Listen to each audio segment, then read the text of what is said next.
Halo guys, kembali lagi dengan aku Hanif dalam channel kebanggaan kita, Zigza sharing-sharing obrolan mainstream. Kali ini kita bakalan membahas salah satu tema yang jarang banget kita bahas begitu ya, yaitu tentang etika berbahasa dalam media sosial begitu. Kita ini kan memang manusia yang sudah zamannya tidak bisa lepas dari media sosial begitu. Jadi alangkah baiknya kita mengetahui nih tentang etika-etika seperti apa yang bisa kita terapkan dalam kehidupan sehari-hari, dalam kehidupan bermedia sosial begitu. Dan tak lupa juga kita sudah kedatangan kedua tamu yang super inspiratif begitu.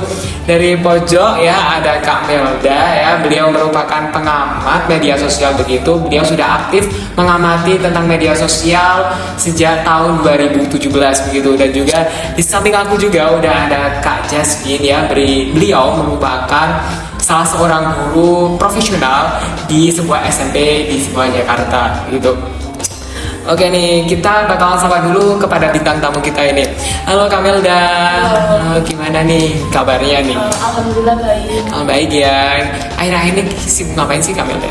Saya akhir-akhir ini sedang jadi admin di salah satu akun media sosial dan juga sedang menulis salah satu buku. Oke, keren sekali, luar biasa ya Kak.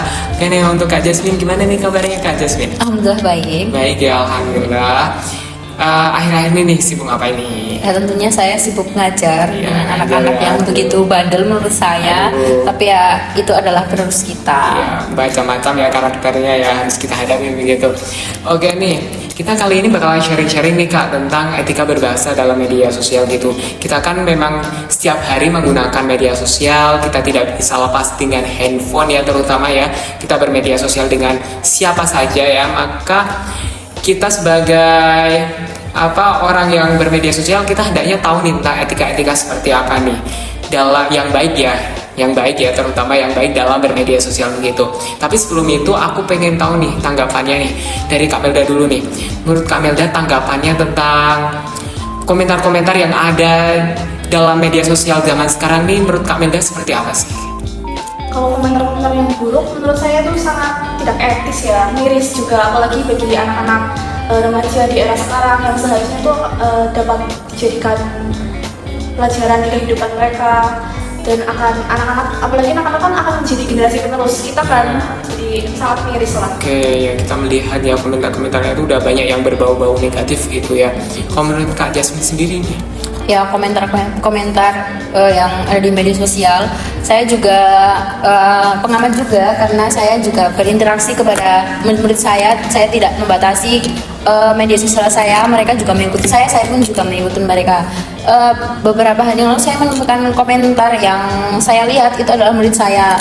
Saya rasa murid saya itu ini ya FOMO ya, ikut-ikutan kayak berkomentar seperti itu karena mereka kan masih labil pikirannya, anak SMP itu masih labil kan ya, jadi mereka tuh hanya ikut-ikutan saja, tapi itu juga berdampak bagi mereka karena itu dapat membuat kefomoan itu berjalan sehari-hari untuk mereka sendiri, dan itu pun tidak baik gitu. Oke, kalau FOMO-nya yang baik sih nggak apa-apa ya Iya, Kak, cuman betul. ini masalahnya FOMO ini kok Iya, aduh berkata banget kasar gitu gitu ya, ya. aduh banget, miris Berkomentar banget gitu ya. Oke, ya, oke, kita ini sebagai istilahnya orang tua, guru, senior ya, kira-kira solusi seperti apa nih yang bisa kita terapkan dengan permasalahan yang ada saat ini dalam media sosial begitu? Dari Kak Melda deh. Kalau untuk anak remaja mungkin harus menyesuaikan konten-konten yang ada di media sosial itu dengan selektif ya, sesuai umur mereka. Mereka harus lebih ke konten-konten yang mengedukasi dibanding provokasi.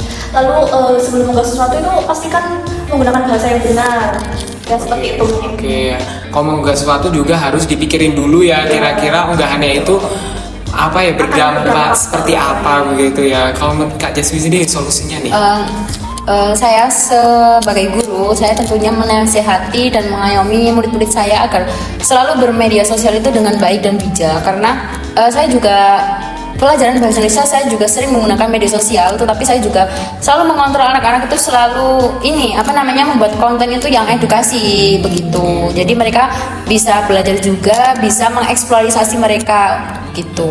Oke, jadi tetap membebaskan anak-anak, tetapi memang kita ya sebagai orang tua, sebagai senior ya, kita hanya sebatas bisa mengarahkan begitu ya. Betul. Kita tidak bisa 100% mencegah komentar negatif bermunculan di media sosial, terlebih lagi dari remaja, karena media sosial itu kan semua orang bisa mengakses begitu ya, dan media sosial pun semua orang punya hak begitu untuk bebas berkomentar, bebas berpendapat ya. Kita sebagai senior, sebagai guru, orang tua ya cuma bisa mengarahkan begitu ya. Sepenuhnya, selebihnya itu kepada mereka, di tangan mereka begitu. Oke. Mungkin itu saja sih Kak dalam session hari ini. Terima kasih sudah menyempatkan waktu ya Kak. Terima kasih lagi di sela-sela kesibukan Kakak udah menyempatkan waktu untuk hadir sharing-sharing dikit nih dalam pembahasan kali ini begitu. Dan pesan untuk kita semuanya bahwasanya kita memang diberikan kebebasan berpendapat dalam media sosial begitu. Tetapi ingat, komentarmu adalah representasi dari dirimu. Maka jaga ketikanmu, sesungguhnya itu adalah harimaumu. Oke guys, mungkin itu saja dari aku. Terima kasih sudah menonton. Jangan lupa like, komen, dan share untuk ikut terus update dalam channel Sigza. Oke. Dan terima kasih sudah menonton dan sampai jumpa di episode berikutnya. Bye bye.